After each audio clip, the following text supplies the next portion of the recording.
Chères apprenantes, chers apprenants, bienvenue dans une nouvelle séquence concernant la programmation Logo. Je vais commencer premièrement par la correction de l'exercice de la séance précédente. Donc, il s'agit de construire un rectangle de longueur 300 et de largeur 150 en utilisant le langage de programmation Logo.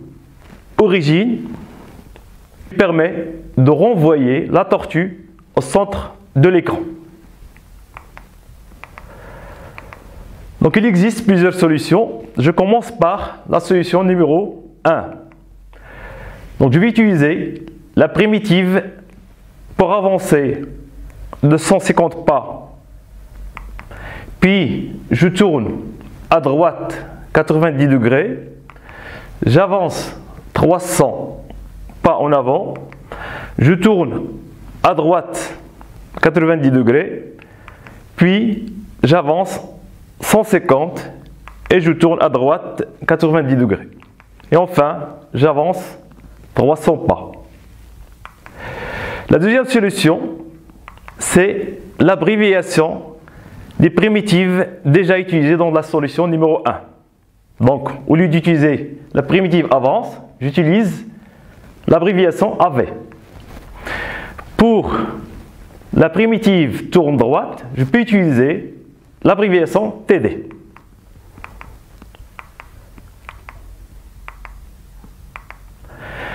Vous pouvez remarquer que les deux dernières instructions, on peut les remplacer par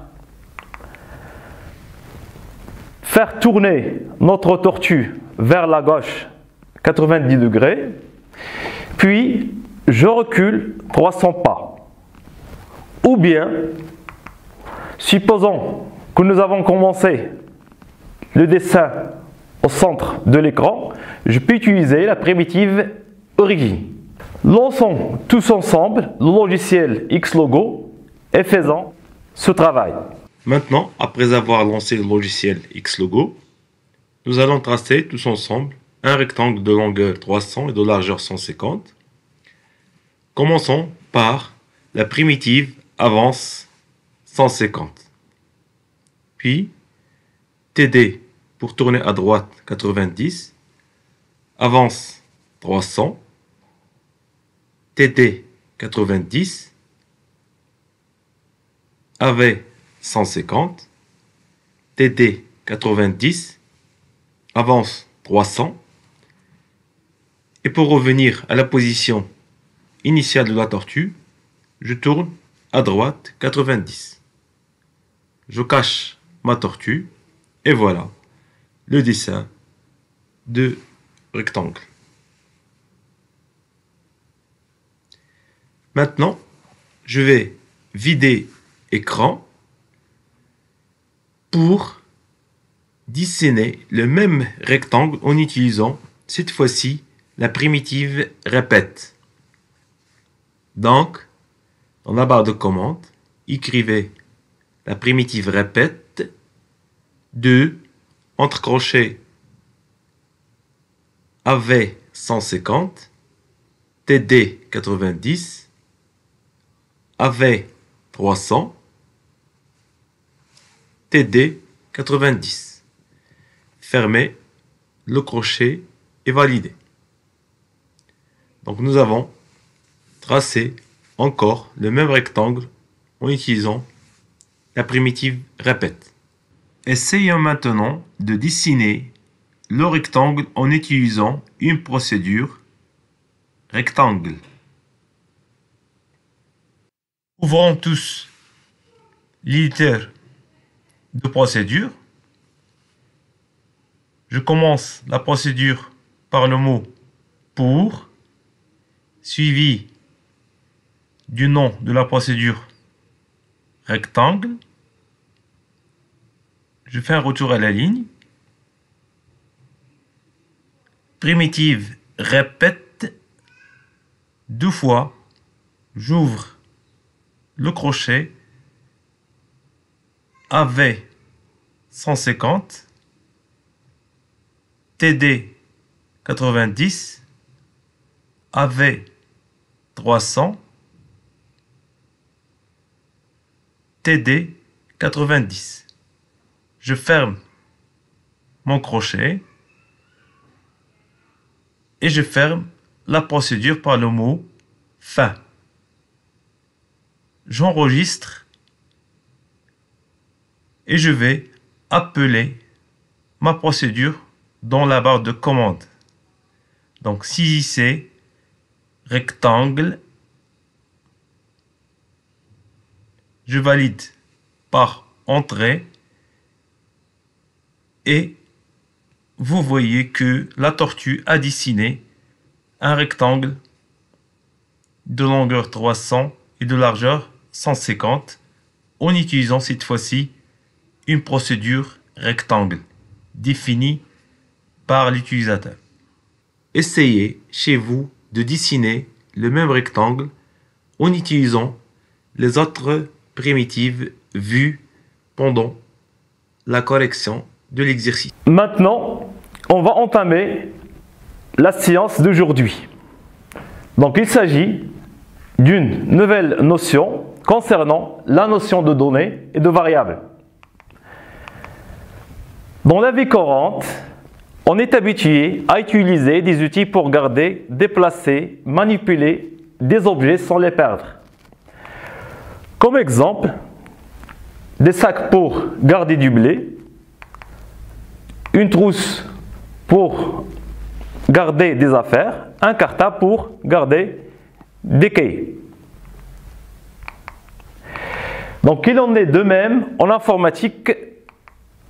Un programme informatique a besoin de stocker temporairement des données pour pouvoir les utiliser pendant le déroulement ou bien l'exécution du programme.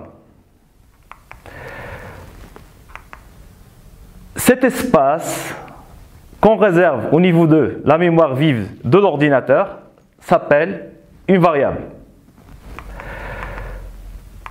Donc bon à savoir, pour entrer en mémoire une donnée, on doit tout d'abord créer cet espace mémoire et donner un nom à cet espace.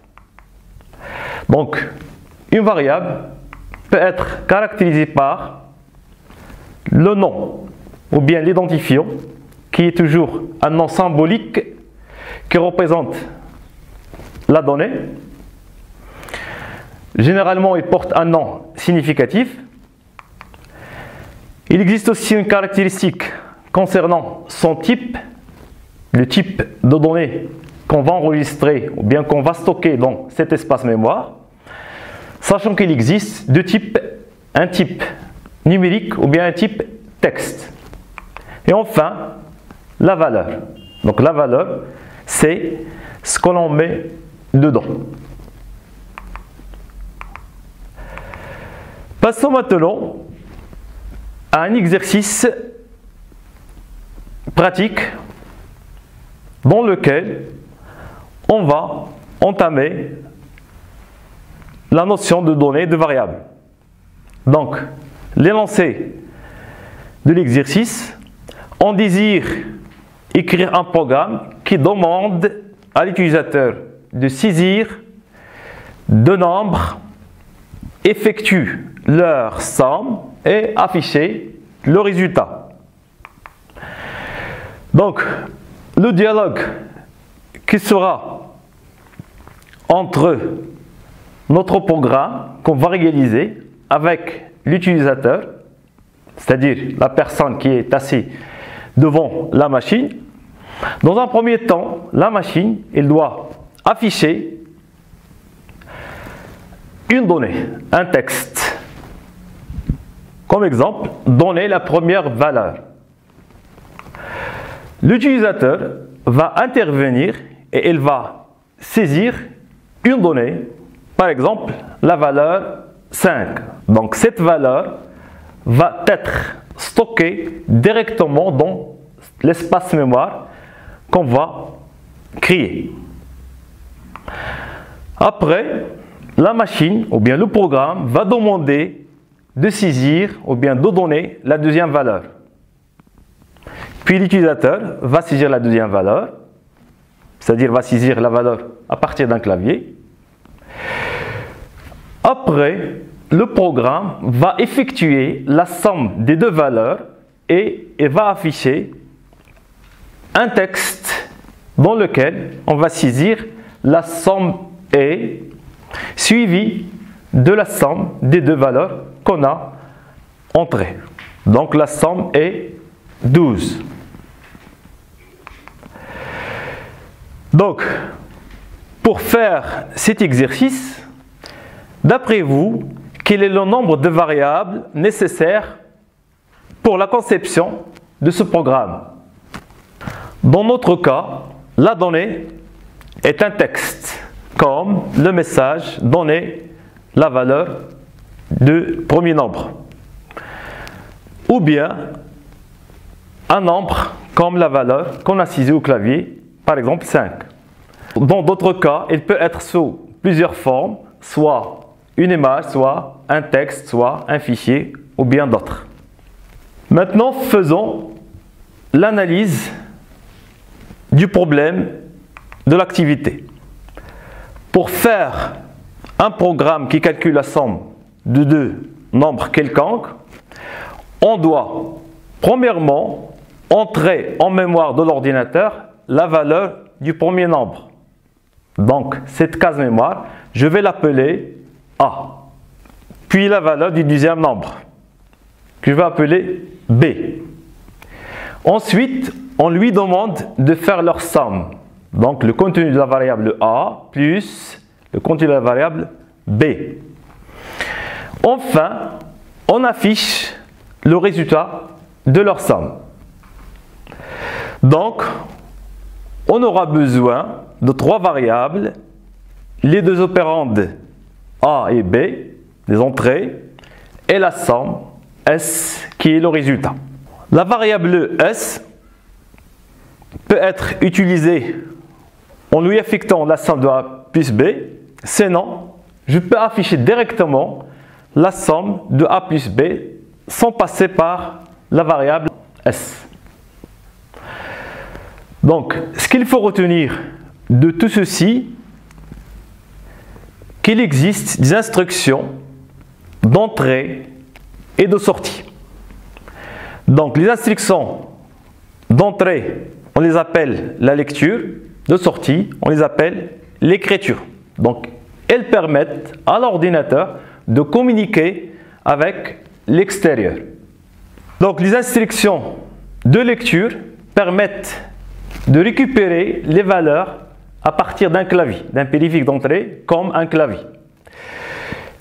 La sortie ou bien l'écriture, elle permet d'écrire ou bien d'afficher des résultats à l'écran.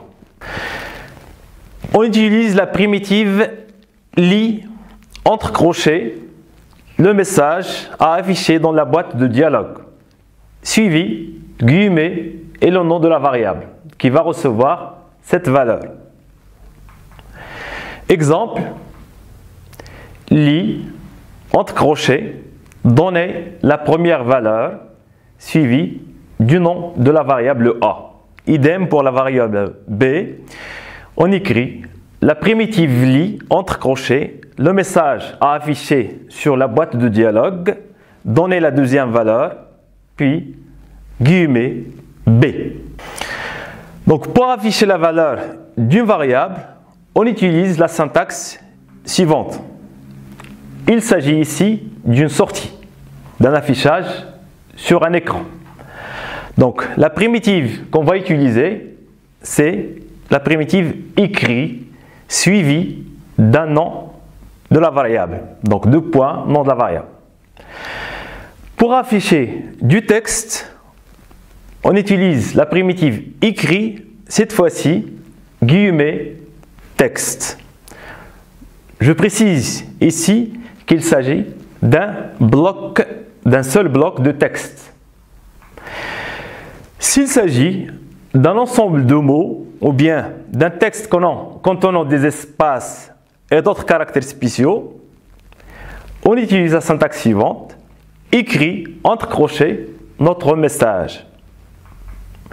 Exemple, écrit entre crochets, la somme est. Ou bien, on peut afficher directement l'opération du calcul de la valeur de A plus la valeur de la variable B. Écrit de point A plus de point B. Maintenant, nous allons pratiquer sur le logiciel Xlogo le programme suivant. Donc, je vais utiliser une procédure normale pour suivi du nom de la procédure. Le bloc que je vais exécuter dans le corps de cette procédure, lit, entre crochets, donner la première valeur, puis guillemets A. Lit, entre crochets, donner la deuxième valeur, guillemets B. Donc je commence par le mot pour, le nom de la procédure calcul, puis la première action à réaliser, la commande, bien la primitive lit, donner la première valeur suivie du nom de la variable A. Puis lit, donner la deuxième valeur suivie de la variable B. Un message à afficher à la sortie, donc la primitive écrit entre crochets la somme est, et enfin écrit de point A plus de point B. Fin. Quel est le résultat de cette procédure si on tape respectivement 15 et 25? Je rappelle qu'une procédure est un petit programme qui commence par le mot pour et se termine par le mot fin. Maintenant, passons à la réalisation sur machine.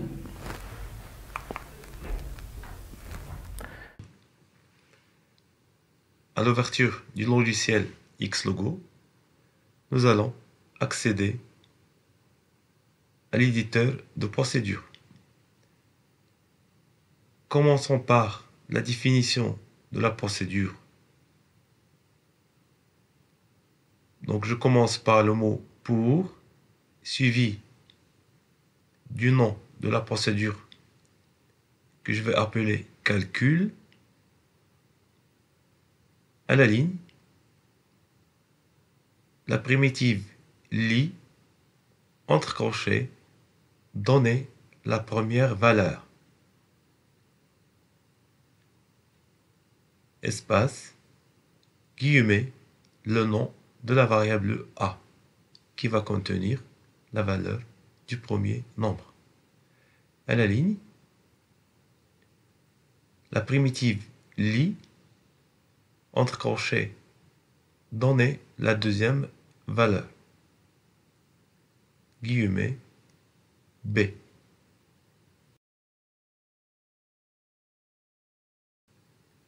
À la ligne, la primitive écrit, entre crochets,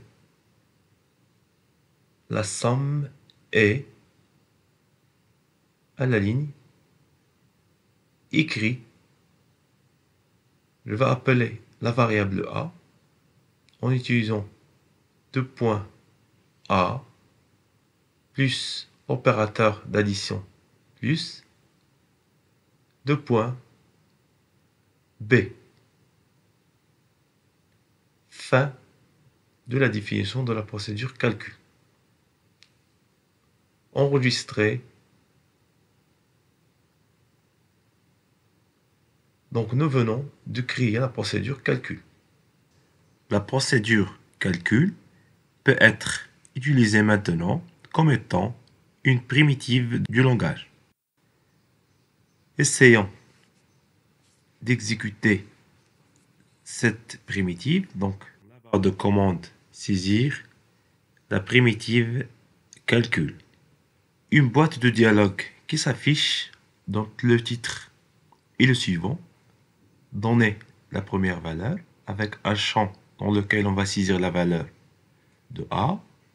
Si c'est par exemple 15, OK.